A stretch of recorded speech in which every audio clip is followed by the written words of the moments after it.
ஆச்சி மசாலா. எந்த சமையலும் ருசி தேடும் ரகசியம். 20 ரூபாய்.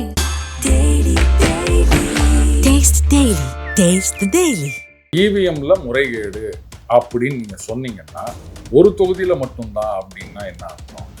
எல்லா தொகுதியிலையும் நீங்க செக் பண்ண சொல்லணுமா இல்லையா? ஏன் ஒரு தொகுதியை மட்டும்? எதுக்காக போனாங்க அப்படின்றதெல்லாம் விட்டுருங்க. இதுல என்ன நீங்க எஸ்டாப்ளிஷ் பண்ண போறீங்க அதுதான். அப்ப நீங்க என்ன நோக்கத்துக்கு போறீங்கன்றதே இப்போ ஜனங்க மத்தியில ஒரு குழப்பமா இருக்கா?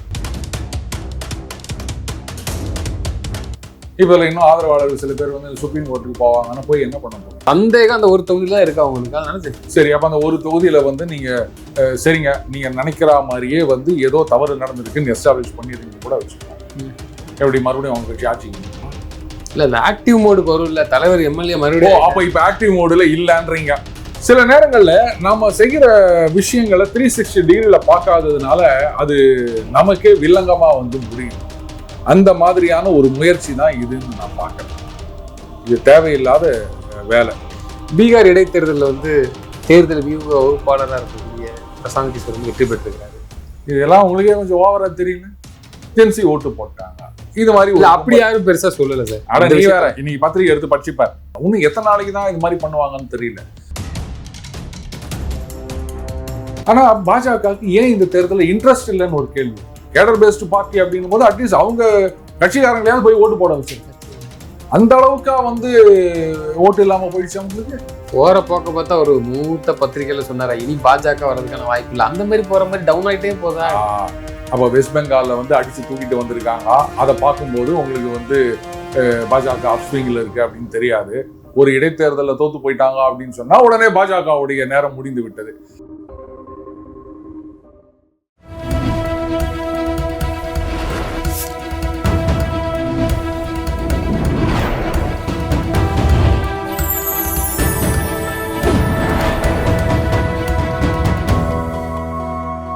சேனல் 5 தமிழர்களுக்கு வணக்கம். இந்த நேர்காணலில் நம்மோடு பேசியிருப்பது டெய்லி பஞ்ச் அருண் அவர்கள். சார் வணக்கம் சார். வணக்கம் ரூபன் சார். திமுக ஸ்டாலின் அவர்கள் இல்லாதது அந்த கட்சிக்கு பெரிய ஒரு சரிவு. இன்னும் அவர் கட்சி தலைவராக தான் இருக்காரு. என்ன அவர் இல்லாததுன்றா? என்னதான் இருந்தாலும் அறிவாலயத்துக்கு டெய்லி வர்றாரு, கட்சி வேலைகள்லாம் பாக்குறாரு, தொண்டர்களோட எல்லாம் அவரும் நேரா போய் கலந்து பேசுறாரு. நீ இன்னும் அது மாதிரிலாம் கேட்டுக்கிறேன். சட்டமன்ற உறுப்பினராக இருக்கணும்ல, அடிப்படையில் ஒரு எம்எல்ஏவாக இருந்தாதான் அந்த கட்சியில அது அப்படி பார்க்கப்படுது சார். திரு உதயநிதி அவர்களை கைது செய்வார், சிஎம்ஏ ஆயிடுவார். ரீகவுண்டிங் அதனால அதாவது இந்த இவிஎம் அது இது பண்ணணும் அப்படின்னு சொல்லிட்டு போயிருக்காங்க. அது என்ன கேட்கறாங்க, என்ன இது பண்றாங்க ஒண்ணுமே புரியலன்னு வச்சுக்க. எதுக்கு இப்போ போயிட்டு அதை இது பண்றாங்க, என்ன செக் பண்ண போறாங்க?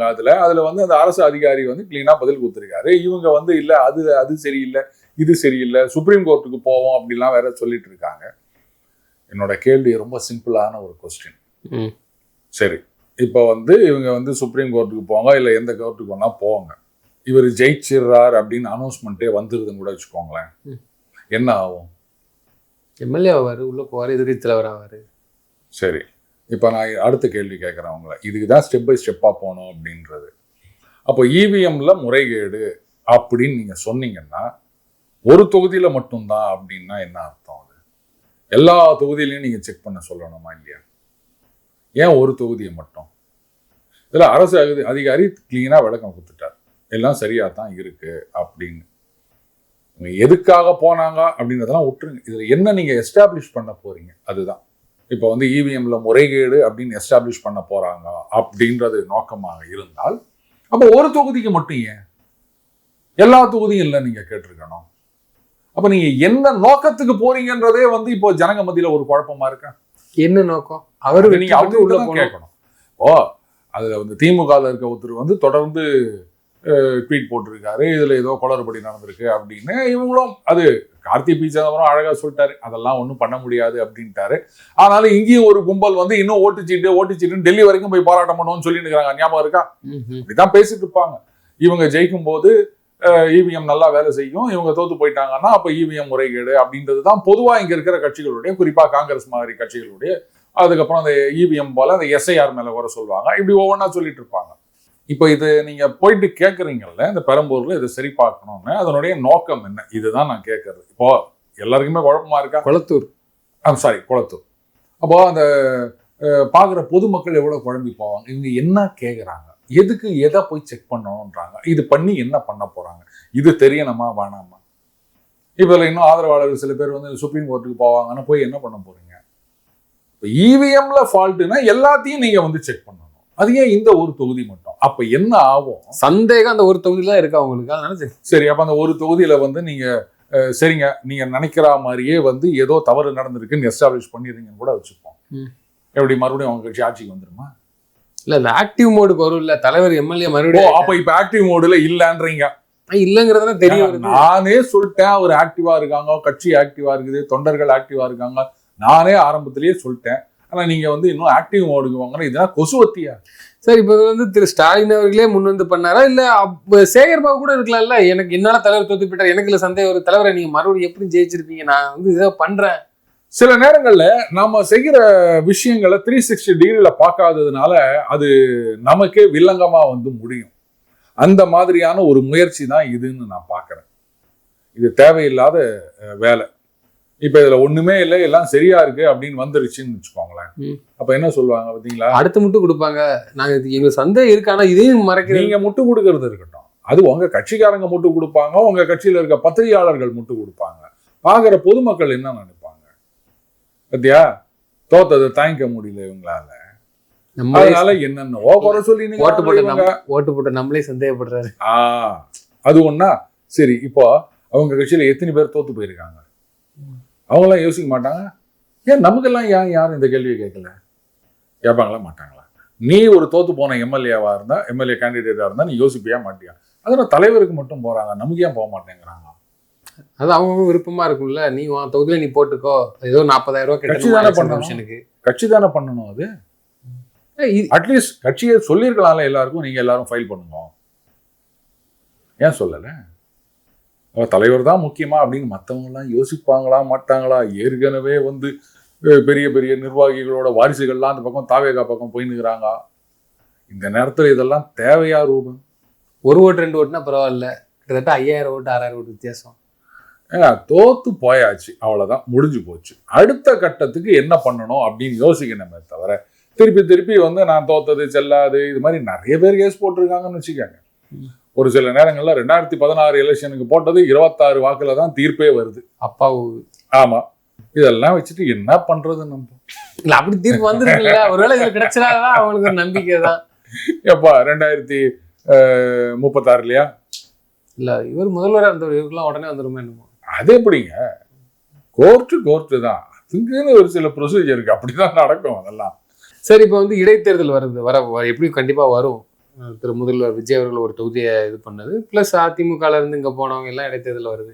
அதுலயாவது திரு ஸ்டாலின் அவர்களை நம்ம வெற்றி பெற உள்ள அனுப்பிடுங்கிற ஒரு நோக்கத்தை விட்டுட்டு ஏன் இதுல போய் இடைத்தேர்தல், இதுல போய் ரீகவுண்டிங் போறாங்க? இல்ல ஒரு அடுத்ததுக்கு போவோம். இல்ல, அது வந்து கொஞ்சம் ரிஸ்கியான ப்ரொபோசிஷன் தான் நான் சொல்லுவேன் ரூபன். ஏன்னா எப்போ அது சாத்தியமாகும்னா எதிர்கட்சிகள்லாம் ஒன்றிணைந்து ஒரு காமன் கேண்டிடேட் அப்படின்னு வெளிப்படையாகவோ இல்லை வந்து குழுக்களை ஒரு அண்டர்ஸ்டாண்டிங்லயோ நிறுத்தினா மட்டும்தான் அது சரி வரும். இல்லை, ஏன்னா ஜன்சுவராஜ் கட்சி பிரசாந்த் கிஷோர் அவர்கள் வந்து ஒரு பாஜக தலைவராக இருந்தவர் அந்த தொகுதி நினைக்கிறேன். அவரே தோத்து போயிட்டாரு, ரீஎலெக்ஷன்ல அவர் ஜெயிச்சாரு. ஸோ இந்த மாதிரியான விஷயங்கள் கூட நடக்கலாம் இல்ல? அதுக்கு நம்ம பின்னாடி வருவோம். அதுக்கு முன்னாடி இதை நான் சொல்லிடுறேன். இப்படி யோசிச்சு பாருங்களேன், ஒருவேளை இந்த மாதிரி ஏதோ ஒரு இடைத்தேர்தலில் நின்று, இப்போ அந்த இடைத்தேர்தல்லாம் பார்த்தீங்கன்னா அதிமுக ஜெயித்த தொகுதிகள், தாவேகா ஜெயித்த அந்த ஒரு தொகுதி. அப்போ ஏற்கனவே தாவேகாவையும் மீறி அங்க அதிமுக ஜெயிச்சிருக்குது. இப்போ அந்த அதிமுக அப்படின்னும் போது அந்த எம்எல்ஏக்குன்னு கொஞ்சம் செல்வாக்கு இருக்கும். அது இப்போ தாவேகாவோட சேர போகின்றது. இந்த நேரத்துல திமுக அங்க போய் நின்றுதுன்னு சொன்னா மறுபடியும் தோத்து போயிட்டா என்ன ஆகும் ரூபன்? அதிமுக அந்த இடத்துல நிக்கல அப்படின்னா, அதிமுக நிக்கலன்றதை விட்டுருங்க. அப்ப என்ன ஆகும்? அதிமுக ஓட்டு ஸ்பிளிட் ஆகும். ஏன்னா அதிமுக எம்எல்ஏவாக இருந்தவர் தான் ரிசைன் பண்றாரு இல்லையா? அப்ப அவருக்கு ஒரு சொந்த செல்வாக்கு இருக்கும். அப்போ அந்த அதிமுக ஓட்டு ஸ்பிளிட் ஆகுது, அது தாவேகாவோட சேருது. ஏற்கனவே தாவேகா அங்க ஓட்டு வாங்கி இருக்குது, அதையும் இதையும் கம்பைன் பண்ணி பாருங்க. இந்த நேரத்துல வந்து அந்த அதிமுக ஓட்டு ஸ்பிளிட் ஆயிட்டு இந்த பக்கம் திமுக தனியா போய் நிக்குது அப்படின்னு சொன்னா மறுபடியும் ஒருவேளை தோத்துட்டா என்ன ஆகும்னு கொஞ்சம் யோசிச்சு பாத்தீங்களா? இந்த ரிஸ்க் ரிவார்டுன்னு ஒண்ணு இருக்குது. ரிஸ்க் எடுக்கணும் அப்படின்னு சொன்னா அதுக்கேத்த ரிட்டர்ன்ஸ் இருக்கணும் ரூபன். அங்க தோத்து போயிட்டா அந்த அசிங்கத்தை என்னன்னு சொல்லுவீங்க நீங்க? அதுக்கப்புறம் திமுக ஏதாவது பேச முடியும்னு நினைக்கிறீங்க? வேற ஏதாவது உருட்டுவாங்க. பாஜக வந்து நேரடியா நீங்க என்ன வேணா உருட்டுங்க, மறுபடியும் இது தோத்து போயிட்டா என்ன ஆகும்? எனக்கு இது மட்டும் பதில் சொல்லுங்க. அதுதான் அவ்வளவுதான் அசிங்கம். சரி, நீங்க வந்து கட்சி தலைவரை மட்டுமே பேசி நிக்கிறீங்களா? அமைச்சர்கள் எத்தனை பேர் தோத்து போயிருக்காங்க? அவங்கள எங்கேயாவது ஒரு தொகுதியில நிக்க வைக்கிறது ஏன்? அந்த தொகுதியில மட்டும்தான் நின்றா ஜெயிப்பாங்களா? அண்ணன் துரைமுருகன் தோத்து போயிட்டாருல அவரு. சரி, அவர்னா காட்பாடியில மட்டும்தான் ஜெயிக்கணுமா? இல்ல, அவர் பேசுற பேச்சுக்கு அவர் இன்னைக்கு வாங்கிட்டு இருக்காரு. நான் கேட்கிற கேள்வி பதில் சொல்லுங்க. இப்ப அமைச்சர்னா காட்பாடிக்கு மட்டும் தானே அமைச்சரா இருந்தாரு அவரு? மாநிலம் முழுமைக்கும் அமைச்சர்ல. திமுகல வந்து பெரிய பதவியில எல்லாம் இருக்காருல்ல. அண்ணா அவர்கள் காலத்துல இருந்து அரசியல் பண்ணிட்டு இருக்கிறாருல. அப்ப எங்க இருந்தாலும் ஜெயிக்கணும்ல. சரி, திருச்சி கிழக்கா? ஆமா, அதுல வந்து அண்ணன் துரைமுருகன் அவர்கள் போட்டி போடுவான்னு சொல்லுங்க. அதையும் சொல்ல மாட்டேங்கிறீங்க ரூபன். முதலமைச்சராக இருந்தவர் மட்டும்தான் நிக்கணுமா? மற்ற அமைச்சர்லாம் நிக்க கூடாதா? அவங்கெல்லாம் ஏன் யாரும் கேட்கல அப்படின்னு யாராவது யோசிச்சு? அதுவுமே அதிகாரப்பூர்வ தகவல் வரல. ஸ்டாலின் அவர்கள் தான் அங்க போட்டி போட போறேன்னு வரல. அந்த மாதிரி சில பேர் சொல்லிட்டு இருக்காங்க. பட் நான் கேட்கிற கேள்வி என்னன்னா, தோத்து போன மத்த அமைச்சர்களாக இருந்து தோத்து போன மத்தவங்க எல்லாம் வந்து நான் மறுபடியும் நிக்கிறேன்னு சொல்லவே இல்லை. அவங்க விருப்பப்பட்டு கேட்டிருக்கணும்ல. நான் நிக்கிறேன். விருப்பப்பட்டு கேட்கறது இல்ல. ஐயோ, எதுக்கு மறுபடியும் தோத்து போயிட்டா அசிங்கம். உஷாராயிட்டேன். சும்மாவா? இப்ப யோசிச்சு பாருங்க, ஒருவேளை திமுக ஆட்சிக்கு வந்திருக்குன்னு வச்சுக்கோங்களேன். அப்ப ஏதோ ஒரு தொகுதியில இடைத்தேர்தல் வருது அப்படின்னு சொன்னா அப்ப தோத்து போனவங்க நிப்பாங்களா மாட்டாங்களா? இப்ப எனக்கு இதை சொல்லுங்க. நிப்பாங்கல்ல. இப்ப ஏன் சத்தம் காட்டாம இருக்காங்க? மீண்டும் வாங்கி அதுதான். ஒரு தடவை தோத்தது போதாதா, இன்னொரு தடவையும் தோத்து அசிங்கமாவணுமா அப்படின்னு அவங்க நினைப்பாங்களா மாட்டாங்களா? அப்போ இது மூலமா நீங்க சொல்ல வர்றது என்னன்னா, இப்ப வரைக்கும் தாவேக்கா அரசு மேல எந்த ஒரு எதிர்ப்பும் மக்கள் மத்தியில இல்ல அப்படிங்கறது அந்த அளவுக்கு இவங்களால ஒண்ணும் கொண்டு வர முடியல. போதா குறைக்கு அவங்க வந்து திமுக வந்து அதிமுக ஒண்ணு இல்லாம போயிடுச்சு. அப்புறம் வேற ஏதோ ஒரு கட்சி, பாஜக. கரெக்ட், நல்ல காலம் ஞாபகப்படுத்துனீங்க. ஆமா, பாஜக. அதை விட்டுருங்க. அப்போ திமுக தான் அப்படின்னும் போது இவங்க திருப்பி அந்த ஊழல், பார்ட்டி ஃபண்டு அப்படி இப்படின்னு இதையே சொல்லிட்டு இருக்காங்க. அதனால இப்ப திமுகவுடைய எதிர்ப்பு அப்படின்றது இப்ப கொஞ்சம் மழுங்கி போயிருக்கின்றது. ஆனா தாவேகா வந்து கடைசி வரைக்கும் ஊழல்னு சொல்லிட்டே இருக்கக்கூடாது, ஆக்ஷன் எடுக்கணும். பார்ட்டி ஃபண்டுன்னு சொல்றாங்கன்னா அப்போ எங்கெங்கெல்லாம் ஊழல் நடந்திருக்குது, எவ்வளவு சேர்த்துக்கிறாங்க, 30,000 கோடியா 40,000 கோடியா, அதெல்லாம் கணக்கு காமிக்கணும். அதெல்லாம் வந்து கொண்டு வரணும், ஆக்ஷன் எடுக்கணும். ஆக்ஷன் எடுக்காம 5 வருஷமும் இவங்க வந்து பார்ட்டி ஃபண்டுன்னே சொல்லியிருந்தாங்கன்னா அது எடுபடாது. அதை ஞாபகம் வச்சுக்கணும். இப்போதைக்கு இவங்க வந்து தனித்தனியா எதிர்கட்சிகள் நின்றாங்க அப்படின்னு சொன்னா தேராது. அதனாலதான் நான் சொன்னேன், ஒரு காமன் கேண்டிடேட் அப்படின்னு ஏதோ ஒரு அக்ரிமெண்ட் தான். சீமானவர்களை போட போறேன்னு சொல்லி அதுவும் சீமானோட இவருக்கு சொல்றேன் நான். திருப்பி சீமானே சொல்லிட்டு இருக்கிறீங்க. அவர் சட்டசபையில மட்டும் இப்போ அவங்க தம்பிகள்லாம் என்ன சொல்லிட்டு இருக்கிறாங்க, ஒரு தமிழன் ஆள வேண்டும் அப்படின்னு. ஏன் இப்ப இருக்கிற சிஎம் தமிழர் இல்லையா? இது என்ன பேச்சுன்னு எனக்கு ஒன்றும் புரியல. ஆனா இந்தியாவை வந்து வெளிநாட்டுல பிறந்த ஒருத்தர் ஆளலாம்னா அப்போ வாயே திறக்க மாட்டாங்க, வாயை மூடிட்டு போயிடுவாங்க. இவங்க சொல்லுவாங்க தமிழ்நாட்டை தமிழர் ஆள வேண்டும். நீங்க அரசியல் சட்டத்தில் இருக்கிற ஏன் வேற மாநிலத்தை சார்ந்தவங்க இங்க வந்து அரசியல்ல சேரக்கூடாதா? இஷ்டத்துக்கு இவங்க பாட்டுக்கு உருட்டுறது. அதனால சீமான காமன் கேண்டிடேட்டா போறது அப்படின்றதுல எனக்கு கொஞ்சம் கூட விருப்பம் கிடையாது. அவருக்கே விருப்பம் கிடையாது. அவருக்கே விருப்பம் இருக்காது. அவர் சொல்லிட்டாரு, காத்துக்கிட்டு தான் இருக்கேன் இடைத்தேர்தல் எப்போ இல்ல. அவருக்கு தெரியும் நம்ம இப்படி சொன்னா யாரும் நம்மள சேர்த்துக்க மாட்டாங்க அப்படின்னு. வானான்னு சொன்னா உடனே நம்மளை கூப்பிட்டு உட்கார வச்சிருவாங்க. நம்ம வந்து வேணும்னு சொன்னா யாரும் கொடுக்க மாட்டாங்கன்னு தெரியும். அதனாலதான் நாமளே வந்து ஜெயிக்க கூடாதுன்றதுக்காக கட்சி நடத்தி நிற்கிறோம். இவங்க என்ன சும்மா இல்லாம எங்களை கூட போய் எம்எல்ஏ ஆகிறாங்க போல இருக்குது அப்படின்னு அவர் உள்ளுக்குள்ள யோசிச்சுட்டு இருப்பாரு ரூபான். நீங்க போய் பார்த்தாதான் தெரியும் உங்களுக்கு. பீகார் இடைத்தேர்தலில் வந்து தேர்தல் வியூக வகுப்பாளராக இருக்கக்கூடிய பிரசாந்த் கிஷோர் வந்து வெற்றி பெற்றிருக்கிறாரு. அதை பேசலாம் நல்லதுன்னு நினைக்கிறேன். ரூபான் அது வந்து பாஜகவுடைய தலைவர், ஏதோ ஒரு முக்கியமான தலைவரே தோத்து போயிட்டாரு. அதெல்லாம் பேசி ஆகணும். நிதின் நபீன் அப்படின்னு இப்போ பாஜகவுடைய தேசிய தலைவர் ஆகியிருக்காரு இல்லையா? அவர் வந்து அந்த பங்கிபூரா அந்த தொகுதியில எம்எல்ஏவா இருந்தவர். அவர் அந்த பதவியை ராஜினாமா பண்ணிட்டு கட்சி தலைவராக போறாரு. இதுலயே எனக்கு ஒரு சந்தேகம் இருந்தது. சரி, பீகார் எம்எல்ஏவா இருந்து கட்சி தலைவராக இருக்க முடியாதா அப்படின்னா, இல்ல முழு நேரம் கட்சிக்காக சரி ஏதோ ஒன்று சொன்னாங்க, ரைட், ரிசைன் பண்ணிட்டாரு. இப்போ பை எலெக்ஷன் நடந்தது, அதுல வந்து இவர் ஜெயிச்சிட்டாரு. அதே மாதிரி மத்திய பிரதேசத்துல நடந்த தாத்தியாவா, அதுல வந்து காங்கிரஸ் ரீடைன் பண்ணியிருக்காங்க அந்த தொகுதியை. குஜராத்தில் வழக்கம் போல பாஜக. இதுல வந்து நிறைய விஷயங்கள் இருக்கு. உடனே பாத்தீங்கன்னா ஜென்சி, ஏங்க பிரசாந்த் கிஷோர் பாண்டே ஜென்சி, இதெல்லாம் உங்களுக்கே கொஞ்சம் ஓவரா தெரியல. ஜென்சி ஓட்டு போட்டாங்க. இது மாதிரி அப்படி யாரும் பெருசா சொல்லல சார். ஆனா நீ வேற இன்னைக்கு பத்திரிகை எடுத்து படிச்சுப்பார், சொல்றாங்க. ஆமா, ஒரு ஆங்கில பத்திரிகையில எழுதியிருக்காங்க. அதாவது அந்த தொகுதியில 1/3 அர்பன் ஜென்சி, அதுவும் கிராமத்து ஜென்சி இல்ல, அர்பன் ஜென்சியா. அவங்க மட்டும் இல்ல, அவங்களுடைய அப்பா, தாத்தா, பாட்டி, பாப்பா, சித்தப்பா, பெரியப்பா இப்படி இதெல்லாம் ஒரு பூஸ்ட் பண்ணி வச்சுருக்கிறாங்க. இன்னும் எத்தனை நாளைக்கு தான் இது மாதிரி பண்ணுவாங்கன்னு தெரியல. நாளைக்கே ஈரானோட சண்டை நடந்தா அதுக்கு வந்து ஜென்சி தான் அது மாதிரி சண்டையை நிறுத்திட்டாங்கன்னு கூட சொல்லுவாங்க இங்க இருக்க ஒரு கும்பல். அதனால அதை விட்டு தள்ளுங்க. இந்த மாதிரி அந்த ஒளரல் பைத்தியம் அப்படின்றது ஒவ்வொரு சீசன்ல இந்த மாதிரி தான் இருந்துட்டு இருக்கும். அவங்க எல்லாத்துக்கும் இதுதான் காரணம் சொல்லிட்டு இருப்பாங்க. அதை விடுங்க. முதல்ல இந்த பீகார் தேர்தலுக்கு வந்துருவோம். இதுல வந்து ஓட்டர் டர்ன் அவுட் அப்படின்றது வந்து கிட்டத்தட்ட 1/3 தான் ஓட்டு போட்டிருக்காங்க. 34% தான் ஓட்டே போட்டிருக்காங்க. வெறும் 100 பேர்ல 34 பேர் 34 பேர் தான் ஓட்டே ஏன் போடல? பாஜக ஆண்ட எம்எல்ஏ அப்ப அவங்களாவது போட்டுருக்கலாம். போன தடவை எலெக்ஷன்லயே 41% தான் அந்த தொகுதியில ஓட்டு போட்டுக்கிறாங்க. ஓட்டு போட காரணம் என்ன சார்? அது என்னன்னு தெரியல. சரி, அடுத்தது இவர் வந்து 48% என்னவோ ஓட்டு வாங்கியிருக்காரு. கடந்த தேர்தலில் இவங்க கட்சி நின்று என்ன வாங்கினாங்க? டெபாசிட்டே வாங்கல. இப்ப டகால்னு ஓவர் நைட் 48% வந்துருச்சு அப்படின்னு சொன்னா யோசிக்கணும். அதனுடைய இன்னொரு ஃபாலோ அவுட் என்னன்னா, அந்த ஆர்ஜேடின்னு நம்ம அண்ணன் லல்லு பிரசாத்துடைய கட்சி இருக்கு இல்லையா, 11-12% தான் வாங்கியிருக்காங்க. அவங்க தான் அங்க வந்து பிரதான எதிர்கட்சி. ஆனா அவங்க இப்போ 3வது இடத்துக்கு போயிட்டாங்க. பாஜகவை பொறுத்த வரைக்கும் அது வந்து ஒரு கேடர் பேஸ்டு பார்ட்டி. பிரசாந்த் கிஷோர் பாண்டேன்றவர் வந்து அவர் இண்டிவிஜுவல் பேஸ்டு, அவரை வச்சுதானே தவிர பெருசா கேடர்லாம் கிடையாது. ஆனா 48% அங்க வந்து வேட்பாளர் தேர்வுலையும் குழப்பம் நடந்தது பாஜக. இந்த ஆர்ஜேடிலையும் சரியா வந்து அவங்க ஒரு கேம்பெயின் பண்ணல இன்னும் அப்படி இப்படின்லாம் ஏதோ சொல்றாங்க. எல்லாமே சேர்ந்து இப்ப இங்க ஜெயிச்சுட்டாங்க. பொதுவில் பாஜக என்ன சொல்றாங்க, இது வந்து ஸ்ட்ராட்டஜிக் ரிட்ரீட். 2 விதமாகவும் எடுத்துக்கலாம். நம்ம யூபி முதல்வர் இருக்காரு இல்லையா, அவருடைய அந்த கோரக்பூர் தொகுதி அதெல்லாம் என்ன ஆச்சு அப்படின்னு பாத்தீங்கன்னா தெரியும். இது ஒரு விஷயம் கிடையாது. ஆனா பாஜகவுக்கு ஏன் இந்த தேர்தலில் இன்ட்ரெஸ்ட் இல்லைன்னு ஒரு கேள்வி வருது. கேடர் பேஸ்டு பார்ட்டி அப்படின்னும் போது அட்லீஸ்ட் அவங்க கட்சிக்காரங்களையாவது போய் ஓட்டு போட வச்சிருக்காங்க. அந்த அளவுக்கா வந்து ஓட்டு இல்லாம போயிடுச்சு அவங்களுக்கு. இதுல இன்னொன்னு சொல்றாங்க பாருங்க, பாஜகவிலிருந்து 50% ஓட்டு தான் போயிருக்கு. ஆனா ஆர்ஜேடியிலிருந்து 70% ஓட்டு போயிருக்கு. அப்படின்னா இது எப்படி இருக்குதுன்னா, தம்பி நான் வந்து 10 ரன் வித்தியாசத்துல தோத்தேன், நீ வந்து 20 ரன் வித்தியாசத்துல தோத்துக்கிற, டே 2 பேரும் தோத்து போயிருக்கீங்க, அப்புறம் என்னடா போயிடுச்சு அப்படின்ற மாதிரி தான் இருக்கு. போற போக்க பார்த்தா ஒரு மூத்த பத்திரிகையில சொன்னாரா இனி பாஜக வர்றதுக்கான வாய்ப்பு இல்லை, அந்த மாதிரி போற மாதிரி டவுன் ஆயிட்டே போதா. அப்ப வெஸ்ட் பெங்கால்ல வந்து அடிச்சு தூக்கிட்டு வந்திருக்காங்க. அதை பார்க்கும்போது உங்களுக்கு வந்து பாஜக அப்ஸ்விங்ல இருக்கு அப்படின்னு தெரியாது. ஒரு இடைத்தேர்தலில் தோத்து போயிட்டாங்க அப்படின்னு சொன்னா உடனே பாஜகவுடைய நேரம் முடிந்து விட்டது.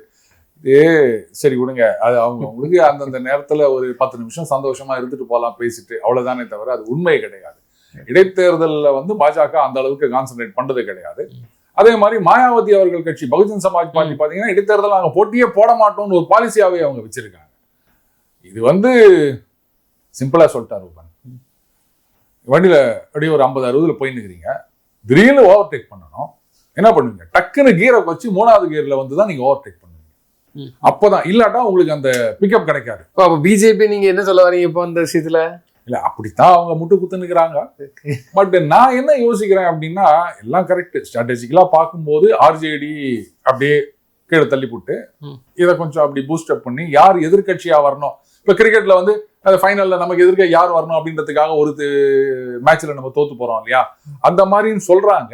பட் இந்த மாதிரி ஒரு ஜெர்க்கு கொடுத்து தான் வந்து உங்க கேடர்ஸை வந்து நீங்க அப்படி உத்வேகத்துல வச்சுக்க முடியுமா?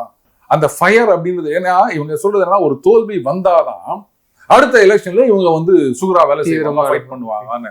அப்போ வெற்றியே வந்துட்டு இருக்கும் போது இவங்க வந்து சோர்ந்து போயிடுவாங்களா? அந்த ஃபயர் ஏன் இல்ல, அதை யோசிச்சு அதை தானே கரெக்ட் பண்ணணும். இப்ப அடுத்தது நம்ம மத்திய பிரதேசத்துக்கு போகலாம். அந்த தொகுதி வந்து காங்கிரஸ் ஜெயிச்ச தொகுதி, அதை இப்ப ரீடைன் பண்ணியிருக்காங்க. என்ன சார் காங்கிரஸ் ஜெயிச்ச தொகுதி அப்படின்னா, அங்க வந்து தொடர்ந்து மந்திரியா இருந்த ஒருத்தர் ஜெயிச்சுட்டு வந்தாராம் அந்த தொகுதியில. அதை போன எலெக்ஷன்ல வந்து காங்கிரஸ் தட்டி பறிச்சிருக்காங்க. அப்போ என்னடா அது, மந்திரியா இருந்தவர் அந்த தொகுதியில தோத்து போயிருக்காரு, அப்ப அந்த தொகுதியை நம்ம மறுபடியும் தட்டி தூக்கணும் அப்படின்னு சுகுரா வேலை செஞ்சிருக்கணுமா வேணாமா? அதை பண்ணாம நீங்க வந்து விட்டு இல்ல காங்கிரஸ் தொகுதியை அவங்க ரீடைன் பண்ணிக்கிறாங்க அப்படின்னு சொன்னா விடுங்க. கேட்டா இதெல்லாம் வந்து சாணக்கியத்தனம் ஸ்ட்ராட்டஜி அப்படி இப்படின்னு வாங்க, நமக்கு ஒன்றும் புரியாது. என்னமோ பண்ணிட்டு போட்டு இதே மாதிரி ஒருவேளை தமிழ்நாட்டிலயும் இடைத்தேர்தல் அதுக்கு வாய்ப்பு இல்லை. அது மட்டும் கடைசியா மறுபடியும் ஹலோ மறந்து போயிருக்கிறதெல்லாம் நீங்க ஞாபகப்படுத்தக்கூடாது. அவங்கள பொறுத்த வரைக்கும் தமிழக பாஜக ரொம்ப நல்லவங்க. அவங்க வந்து இடைத்தேர்தலாவது பொது தேர்தலாவது எந்த தேர்தலையும் நாங்க ஜெயிக்க மாட்டோம் அப்படின்னு முடிவு பண்ணிட்டாங்க. நீங்க அவங்கள போய் இதை கேட்டுக்கிறீங்க. என்ன உசு பேத்தினாலும் அவங்கெல்லாம் இதுக்கெல்லாம் ஆளாக மாட்டாங்க தம்பி, அவங்களுக்கு தெரியும். இல்ல ஆடை விட்டு அடிப்பாங்க இல்ல, அதனால ஒருவேளை இடைத்தேர்தல தமிழ்நாட்டுல திமுக வெற்றி பெற வைக்கிற மாதிரி வச்சுட்டு அதுக்கடுத்து அதான் கொஞ்சம் பம்பிட்டு அதுக்கப்புறம் வந்து ஆடுவாங்கன்னு சொல்ற மாதிரி சொல்றீங்களா? ஒண்ணு இவங்களை ஆட விடுவாங்க, அவங்கள ஆட விடுவாங்க, இவங்க பாத்தீங்கன்னே இருக்கு. ஆனா ஒரு காலமா அவங்க வர மாட்டாங்க. என்ன தம்பி மேட்ச் பாக்குறதுல இருக்க இன்ட்ரெஸ்ட், நீ போயிட்டு 2 ரன்ல அடிச்சுட்டு தோத்து போயிட்டுலாம் இருக்குதா? நீ நம்ம கேலரியில உக்காந்தோமா அப்படியே வந்து வாட்டர் பாட்டில் இல்ல கூல்ட்ரிங்க்ஸ், வேற எதுவும் இல்லை, கூல்ட்ரிங்க்ஸ் மட்டும், அதை அப்படியே குச்சமா அப்படியே ஒரு கண்ணாடி போட்டுன்னு ஒரு தொப்பியை போட்டுன்னு அப்படி மேட்சை என்ஜாய் பண்ணாமா, அதை விட்டு நீ என்ன வெயில்ல போயிட்டு உட்காந்து விளையாட சொல்றேன்? போயா வேலையை பாரியா. பொறுத்திருந்தே பாப்போம் சார், அந்த தமிழ்நாட்டில் வரக்கூடிய இடைத்தேர்தலும் ஸ்டாலின் வெற்றி பெறுவாரா இல்லை மீண்டும் தாயக்கா தான் வருமானு. தொடர்ந்து தங்களுக்கு கருத்துக்களை பண்ணமைக்கு நன்றி. நன்றி ரூபன்.